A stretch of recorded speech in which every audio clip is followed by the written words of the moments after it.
Let's be real for a second. That insane gut punch of anxiety when your boss emails you, Or that reflex where you say yes to everything when you're actually wanting to scream no at the top of your lungs. that's not a personality quirk.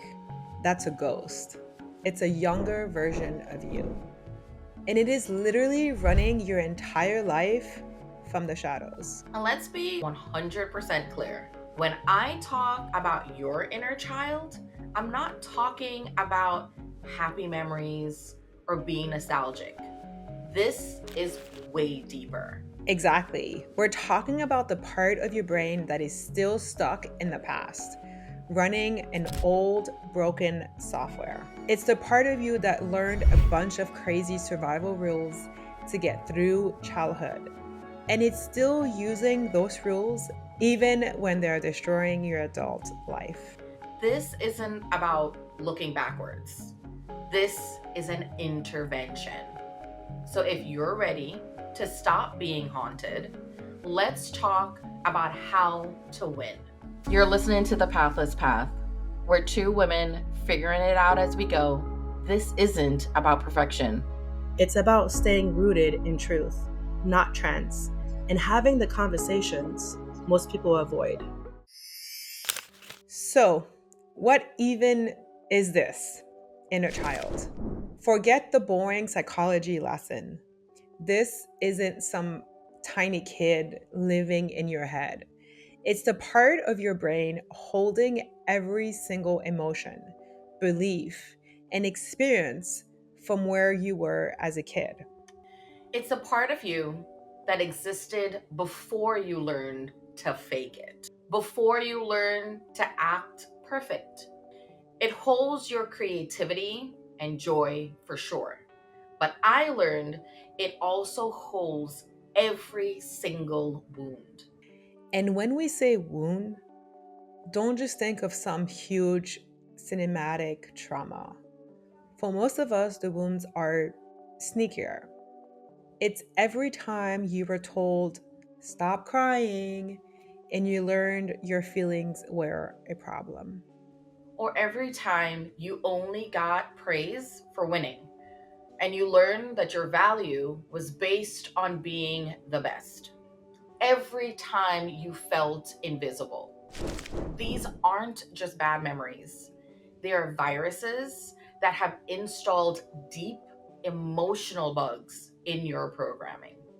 And when those viruses don't get fixed, your inner child gets trapped, running the same broken program over and over and over.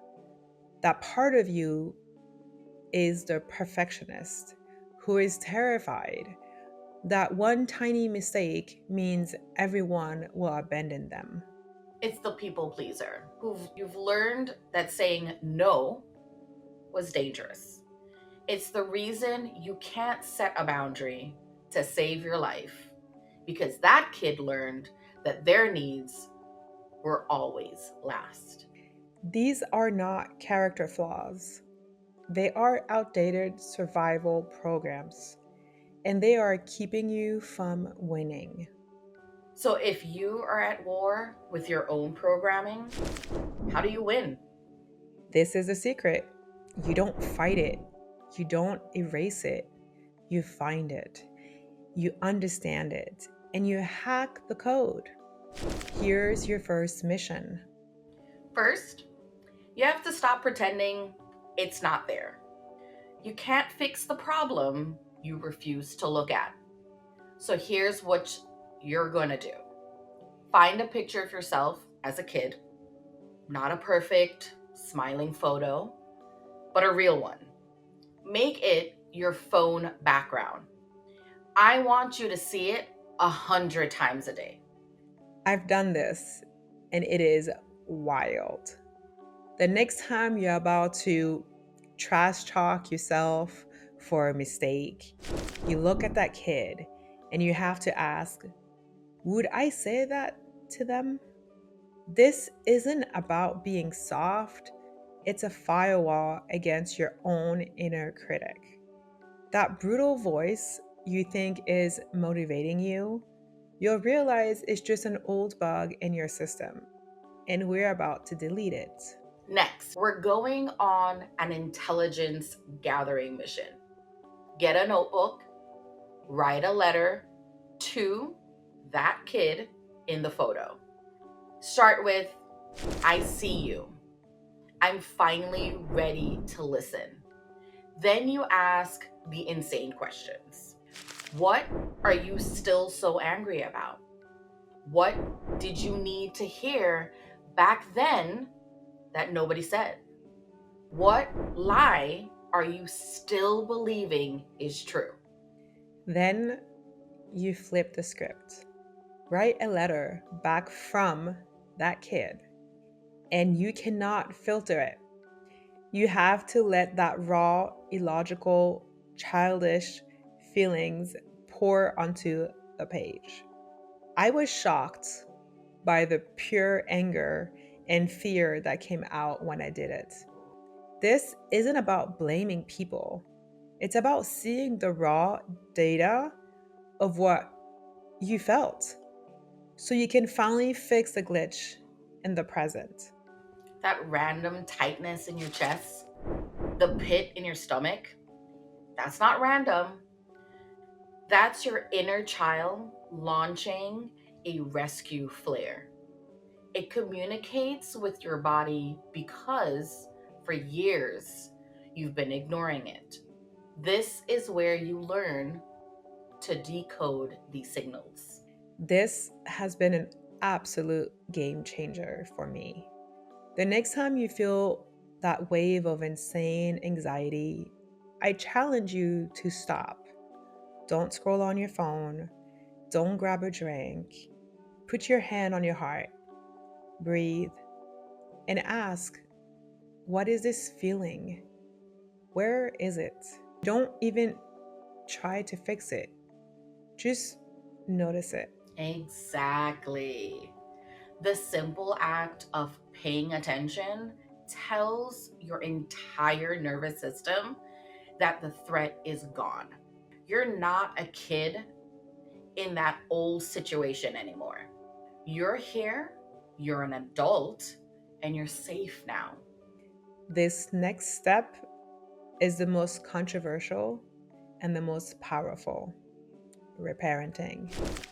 It means you, the adult, have to become the calm, compassionate, and unstoppable bodyguard you always needed.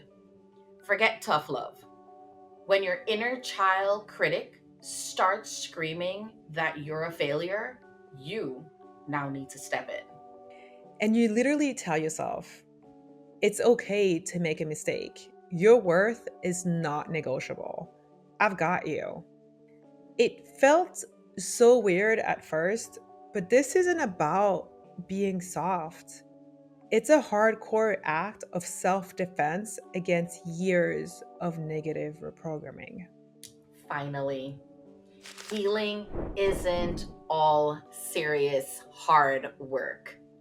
A giant part of this is remembering how to play. We're told that play is frivolous, a waste of time for adults. That's a lie. Play is the primary language of your inner child. Ignoring it is like starving a part of your soul. What did you love to do before someone told you it was unproductive? Coloring, dancing like a maniac, singing terribly in your car? I challenge you to do that thing this week. It's not an indulgence, it's a revolutionary act that tells your brain that life is more than just a checklist of responsibilities. It's a direct act of rebellion against the idea that you're only valuable when you're productive. Let's be clear.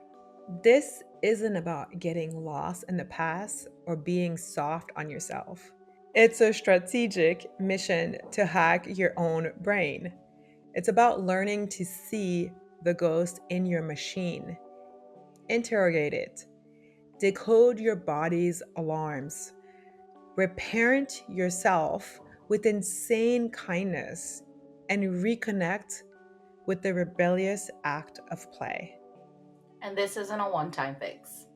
This is you building a new relationship with yourself where the adult you is finally in charge and not as a dictator, but as a wise and powerful guardian. If you do this, you won't just feel better, you'll become more whole, more authentic, and literally unstoppable. And this is critical. If you're dealing with massive trauma, don't do this challenge alone. A trained trauma informed therapist is not a weakness, they are a pro level player you bring in to help you defeat the final boss. You are capable of winning this. The part of you that has been sabotaging everything, that has been waiting for you to finally step up. All you have to do is turn and face it. If this video challenged you, smash that like button to help other people find it and subscribe for more videos that don't waste your time. Now, I want to hear from you in the comments. What is one unproductive thing that you loved as a kid that you're going to do this week? Let's start a massive rebellion in the comment section right now. Stay wild. And stay weird, guys. See you on the next one. That's it for today. If something hits home, share it or just sit with it.